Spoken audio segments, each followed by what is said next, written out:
At 5:47 a.m., local time, Russia's biggest fighter reinforcement to Crimea had just collapsed. More than $600 million worth of Russia's newest air power had just been taken out of the fight. 12 fully armed Su-30SM fighters sat stranded on the flight line as explosions ripped across Belbek Air Base. Russian commanders scrambled Su-35S fighters while S-400 Triumph batteries fired desperately into the morning sky. It was already too late. By the time Russia realized what Ukraine was actually targeting, there were only minutes left to stop it. The explosions were only the ending. The real story was why Ukraine chose to wait, and how those final minutes turned Russia's fighter reinforcement into a disaster before it ever entered the fight. The explosions at Belbek had not happened by chance. They began with a decision Moscow made days earlier. Across Crimea, the operational picture was changing. Ukrainian long-range drone attacks were becoming more frequent. Air defense crews were spending longer hours behind their radar screens. Fighter squadrons were flying more sorties with fewer aircraft available for maintenance. Every successful interception demanded more missiles, more fuel, and more crews than the week before. Moscow decided the peninsula needed more air power. Within 48 hours, 12 Su-30SM multi-role fighters began arriving at Belbek Air Base, escorted by 2 Il-76 MD-90A transport aircraft carrying maintenance personnel, spare engines, additional R-77 and R-73 air-to-air missiles, and ground support equipment. The reinforcement package was valued at more than $600 million, making it one of Russia's largest fighter deployments to Crimea in recent months. Protecting the new squadron quickly became an operation of its own. S-400 Triumph batteries expanded radar coverage across western Crimea. Additional Panzer S-1 systems moved closer to Belbek's flight line. Su-35S fighters increased combat air patrols over the Black Sea as Russian commanders prepared for what they believed would be an immediate Ukrainian response. Russian planners concluded that Belbek now had enough fighters and layered air defenses to withstand another wave of Ukrainian strikes. The attack never came. The new fighters landed safely. Ground crews unloaded equipment without interruption. Fuel convoys rolled onto the airfield. To Moscow, the reinforcement mission appeared complete. Inside the Ukrainian command center, the response was surprisingly brief. Hold. No drones crossed into Crimea. No missiles were launched. Russian commanders believed the new squadron was finally ready for combat. Ukrainian commanders saw something very different. For the first time since leaving Russian airspace, every aircraft, every ground crew, and every critical support vehicle was beginning to come together in one place. The operation had finally become vulnerable.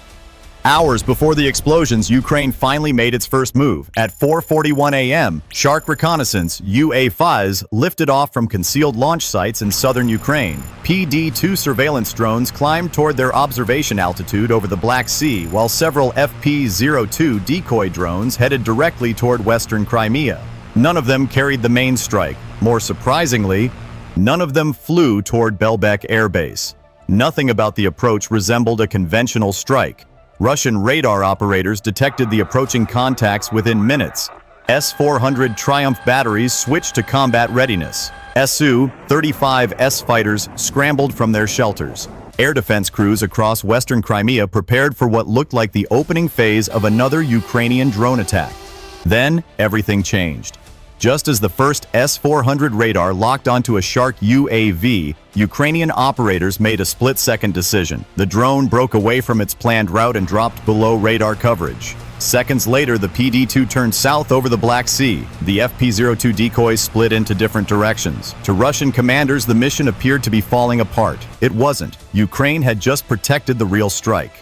While Russian crews focused on chasing disappearing contacts, Ukrainian intelligence quietly recorded every S-400 radar activation, every Su-35S scramble, and every command transmission leaving Belbek. Each reaction exposed another layer of how the base would defend itself during a real attack. Only then did Ukraine's objective become clear. The drones had never been trying to reach Belbek. They were forcing its defenders to reveal how they would fight. One mistake now would expose the entire operation. One drone shot down over Crimea could force Ukraine to abandon the strike before it had truly begun. Then, the tension suddenly eased. Convinced the threat had passed, Russian commanders gradually returned parts of their air defense network to their normal operating rhythm. They believed they had just driven another Ukrainian reconnaissance mission away. Instead, they had just shown Ukraine exactly how Belbek would react when the real attack came. The reconnaissance mission ended without a single shot being fired, but by dawn, Russian commanders had already reached one conclusion: Ukraine was preparing something much larger. The response came immediately. At 5:03 a.m., Belbek stopped following its normal routine. Fuel schedules changed, maintenance crews were redistributed. Su-30S combat air patrols abandoned their fixed rotations. Most importantly, the newly arrived Su-30SM fighters were no longer being prepared for combat at the same time. The operational window Ukraine had been waiting for was disappearing. To verify the changes, one Shark Reconnaissance UA-5 cautiously returned toward western Crimea. Within minutes, a Su-35S turned directly toward its flight path. The operators had only seconds to decide: continue the mission or protect the operation. They pulled the drone away. Another 30 seconds in the air could have exposed every drone still waiting outside Crimea. The reconnaissance mission was over. The intelligence operation had just succeeded. Inside the Ukrainian command center, surveillance feeds from the previous hour were compared with the latest imagery. The conclusion was immediate. The defensive pattern they had studied no longer existed. Radar coverage had changed. Combat air patrols had changed. Most importantly, the reinforced squadron would never again become fully vulnerable at the same moment. Weeks of preparation had just collapsed. Nobody argued. Nobody asked for another review. The order came immediately: abort the original plan. Russia believed it had rewritten the rules of the battle. Ukraine reached a different conclusion. The next strike would have to be a completely different operation. The original strike package was never used. Within minutes of canceling it, Ukrainian commanders began building a completely different operation. This time, every drone received a different mission, not a different target, a different purpose. Shark Reconnaissance UAVs would observe only. Their job was to watch Belbek without revealing the attack. FP-02 drones would become the first visible threat, drawing Russian attention away from the real operation. Additional decoy UAVs would deliberately trigger S-400 Triumph radars and force Russian air defense crews to reveal their priorities. One part of the operation did not change. The Storm Shadow missiles remained exactly where they had always been. Everything else was rebuilt around them. The battlefield no longer depended on firepower. It depended on timing. Whoever understood that timing first would control everything that followed. While Russian commanders adjusted fighter patrols and radar coverage, Ukrainian reconnaissance crews quietly tracked fuel trucks, missile-loading vehicles, and maintenance teams moving across Belbek. Aircraft departed from different shelters. Support vehicles did not. Before each launch cycle, they always returned to the same place. The pattern repeated itself again and again. Only then did the new operation finally make sense. The fighters were never the real objective. The real objective was the brief moment when an entire combat squadron depended on the same fuel, the same missile-loading teams, and the same maintenance crews. Destroy that support system, and the squadron would lose the ability to fight even if every aircraft survived. Ukraine was no longer hunting Su-30s. It was hunting the only few minutes that kept the entire squadron combat-ready. At 5:41 a.m., ground crews across Belbek Air Base began preparing 12 Su-30SM fighters for their next combat rotation. Ukraine had been waiting days for this exact moment. It would last less than 6 minutes. Across the flight line, ATZ-10 fuel trucks rolled into position as refueling crews connected hoses beneath the waiting fighters. Beneath the wings, missile teams rapidly mounted R-77 and R-73 missiles, one aircraft after another. Nearby, technicians completed the final radar checks while Russian pilots climbed into their cockpits and brought the fighters online. For the first time that morning, the entire squadron depended on the same support system. Ukrainian reconnaissance operators recognized the pattern immediately. This was the window. No one asked for another confirmation. The order came at once. Execute Phase 1. FP-02 drones launched first, flying directly toward western Crimea. Their mission was simple: be seen. Moments later, additional decoy UA-5Es approached from different directions, forcing Russian radar operators to classify multiple contacts at once. High above the Black Sea, Shark Reconnaissance UA-5s remained outside the engagement zone, quietly confirming every movement around Belbek. Meanwhile, Storm Shadow launch crews held their positions, waiting for one final confirmation. Russian commanders reacted almost instantly. Across western Crimea, S-400 Triumph batteries switched to full combat readiness as radar operators tracked the growing number of incoming contacts. Su-30SM fighters accelerated toward the approaching drones while command channels filled with urgent requests for updated target information. The operation had begun. The main strike had not. Every passing second now worked against Ukraine. On the flight line, refueling hoses were disconnected. Missile-loading vehicles rolled away from the aircraft. Ground crews cleared the flight line. One by one, Russian pilots sealed their canopies and prepared to taxi. The window was closing. With every passing second, the conditions Ukraine had been waiting for were beginning to disappear. The Storm Shadow missiles still hadn't launched. One final confirmation still hadn't arrived. If Ukraine lost these last few minutes, days of planning would collapse before the first missile ever left its launcher. At 5:44 a.m., the last fuel truck reached Belbek's flight line. Missile loading teams stepped away from the aircraft. Ground crews disconnected the final refueling hoses. Russian pilots sealed their canopies and brought the Su-30SM fighters online. For the first time that morning, every condition Ukraine had been waiting for existed at the same moment. Seconds later, a Shark Reconnaissance UA-5 transmitted one word. Confirmed! The answer came immediately. Execute Phase 2. The Ukrainian formation broke apart. FP-02 drones continued directly toward western Crimea, remaining clearly visible on Russian radar. Additional decoy UAVs split into multiple groups. Some climbed higher. Others dropped toward the Black Sea. Several turned sharply north, forcing Russian radar operators to classify new tracks within seconds. Russian commanders responded immediately. S-400 Triumph batteries launched interceptor missiles across western Crimea. Panzer S-1 systems opened fire, filling the sky with streams of tracer rounds. Above them, Su-35S fighters raced toward the incoming drone formations, while Krasuka-4 electronic warfare systems blanketed the area with jamming.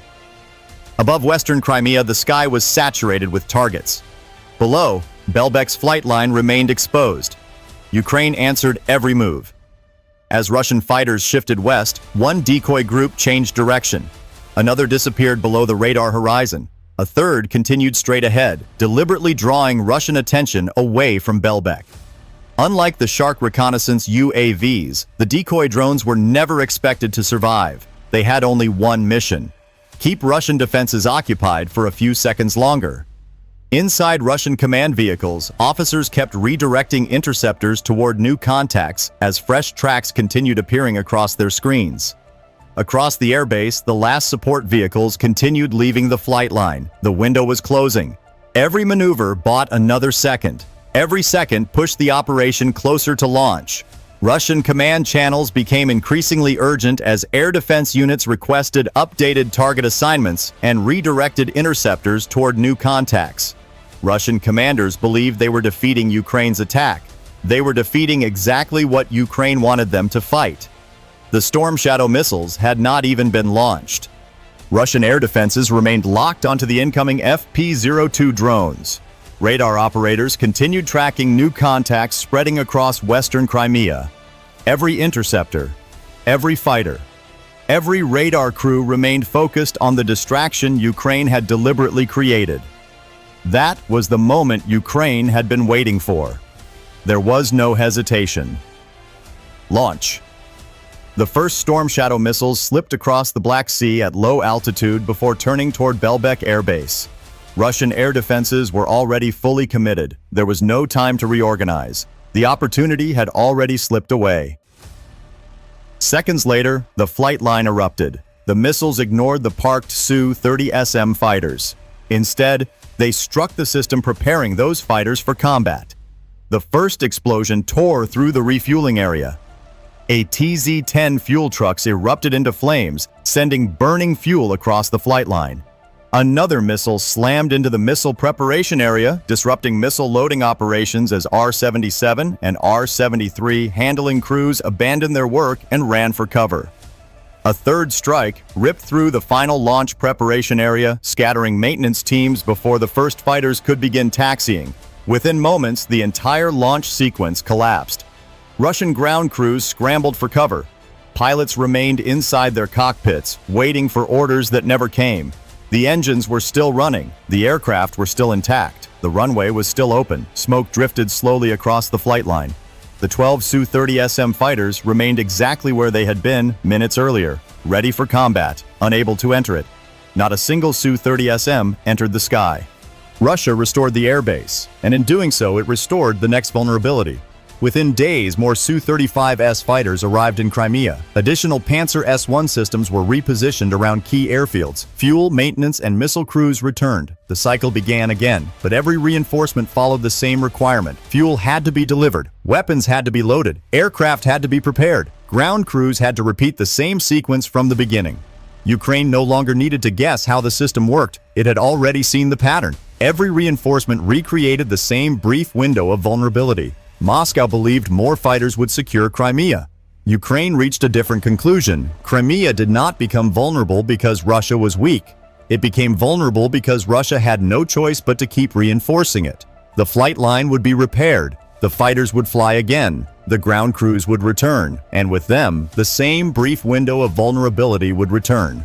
The question is no longer about firepower. It is about systems. Modern war is no longer decided at the point of impact, but at the point of repetition.